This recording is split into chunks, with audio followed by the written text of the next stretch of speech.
In 29 BBY, Darth Sidious dispatched in secret a Sun Guard who worshipped the Sith from the planet Thyrsus, with the mission to recover the holocron of Ardus.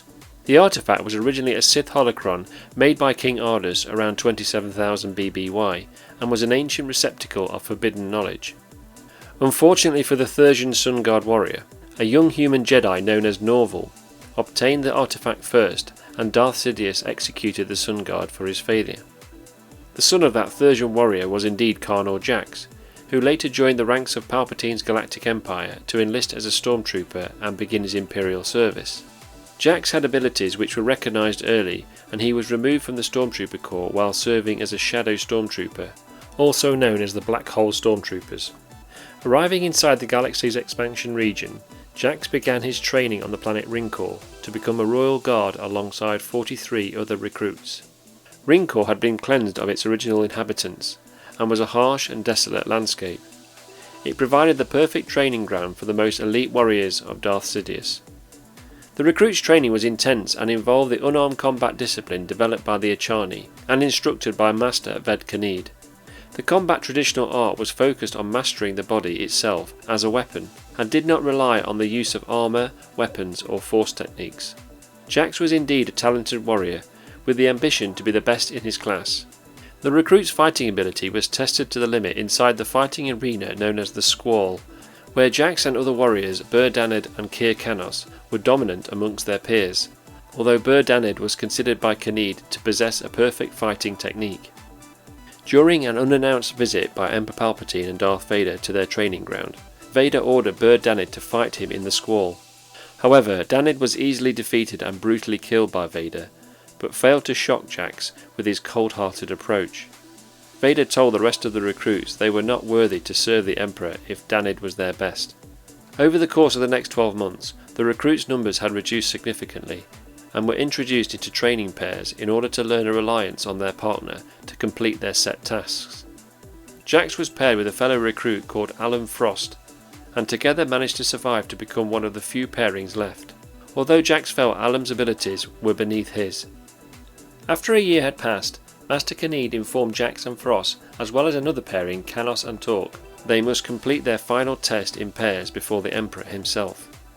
And Jax with no difficulty killed Frost to complete his training, and was awarded the rank of Royal Guard alongside another recruit, Kir Kanos, who had also completed his training. In the years that followed, Jax served Emperor Palpatine in the Royal Guard with distinction, but his loyalties were never to Palpatine and the Empire, but only to seizing the opportunity to elevate himself to power. In 4 ABY, Jax was not stationed on the second Death Star when it was destroyed, and was actually on Coruscant with the rest of the Royal Guard when the Empire was defeated at the Battle of Endor. During the aftermath of the battle, command of the Empire passed to the Imperial Ruling Council's leader, Sate Pestige, and later Yusani Isard. Sometime later, when a detachment of the Royal Guard were requested by the Dark Lady Lumiya, Jax became a Sith apprentice, training to specialise in telekinesis. Also, they would later go on to destroy the prophets of the dark side. During this time, Jax, through Lumiya's connections, mixed with Imperial politicians including a member of the Imperial Ruling Council, Sarsev Quest. Quest swiftly saw Jax as a potential military leader, using his influence on the Council to install Jax as a task force leader of 2 Star Destroyers, Emperor's Revenge and Steadfast, and also included a military contingent under the command of General Red Wessel. In 10 ABY, when the resurgent Palpatine seized control of the fractured Empire, Jax rejoined the Royal Guard with his true loyalties still with his existing allies. He was conceited about his own abilities, but he knew he required support from powerful allies who sat on the Imperial Ruling Council. It was his appreciation for powerful allies that made Jax a good judge of potential threats. Soon Jax launched a plan to remove Palpatine from power with the help of others to conspire, including General Wessel, Lieutenant Blim and others. However, anyone who acted as though they would reveal the plan to Palpatine was immediately killed, often at the hand of Blim. With considerable funds provided by powerful Imperial figures such as Sarchev Quest and Zandal Karavas, Jax bribed the Emperor's physician into sabotaging Palpatine's remaining clones. With funds still left, Jax erased his service from the Royal Guard's database. Palpatine's final clone body aged the Emperor quickly, forcing him to search for a new body. When the Emperor was finally destroyed on Onderon, Jax's plan had succeeded, although Jax was too young to have known he had avenged his father's death. After the former Emperor's physician was captured by the rebels, he told them everything he knew about Carnor Jax's plan and his part. But hiding in the shadows of the interrogation room, a lone royal guard heard the confession.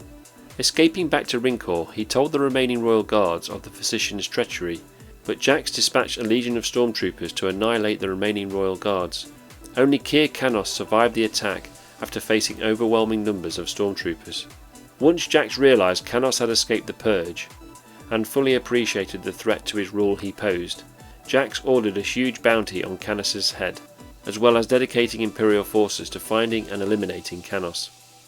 Also, a new Imperial ruling council was born in full support of Jax and the Dark Lord of the Sith, as de facto Emperor of the Galactic Empire, with determination to continue the resurgence of the Empire and crush the New Republic. During this time he established his leadership on the outer rim planet of Ord Cantrell, spreading the Empire's grip from the outer rim to the mid-rim of the galaxy. While Kir Kanos was still at large, Jax decided to focus his attention on his capture and execution. When Kanos was located at Sarja, the task force was lured into a trap and sustained heavy casualties. Shortly afterwards, Jax heard a report of an entire stormtrooper squad that had been killed by a single individual on Fahida. He immediately contacted the commander stationed on the planet, Colonel Shev, to stand by while he and General Vessel arrived to deal with the fugitive. However, Colonel Shev was too desperate on hiding his corrupt Imperial operation, and decided to ignore Carnor Jax's order, and attempt to capture Kanos with his Imperial military forces. But Shev and his men failed to prevent Kanos from escaping, and was immediately executed by Jax when he arrived for failing to follow a direct order. However, Jax did capture a local rebel leader who had helped Kanos escape, known as Mirith Sin. Only Jax torturing her broke her silence into revealing Kanos had fled to Rincor. While the Star Destroyer Steadfast remained at Fahida, Jax boarded the Emperor's Revenge and set course for Rincor. Arriving above Rincor, General Vessel spotted Kanos' ship above the planet's surface and prepared to take it aboard. Sensing the ship was a trap, Carnor Jax took his squad of Black Hole stormtroopers and his assistant Blim and boarded a shuttle to the planet's surface. As the shuttle left the docking bay, Kanos' booby-trapped ship exploded, ripping the Emperor's Revenge apart and killing General Vessel. On the surface of Rincor, Jax ordered Blim to a sniper position to kill Kanos if needed. Jax and his squad of Black Hole stormtroopers approached the Rincor facility. Jax ordered the stormtroopers into the facility, but all of them met their deaths at the hand of Kanos, meaning Jax would be forced to face Kanos alone and eventually found Kanos in the arena at the Squall. The two former royal guards fought furiously as their skills were locked in a stalemate. However, Jax only realised Blim was already dead when he signalled to shoot Kanos. Jax retaliated by force-pulling one of the rebel blasters to his hand to kill Mirith Sin, but Kanos reacted quickly and battered the blaster fire away, thus allowing enough time for Kanos to thrust his vibroblade into Jax's chest. While Jax's body lay in the centre of the Squall, Kanos removed his helmet and told the dead Jax that he was not fit to wear it.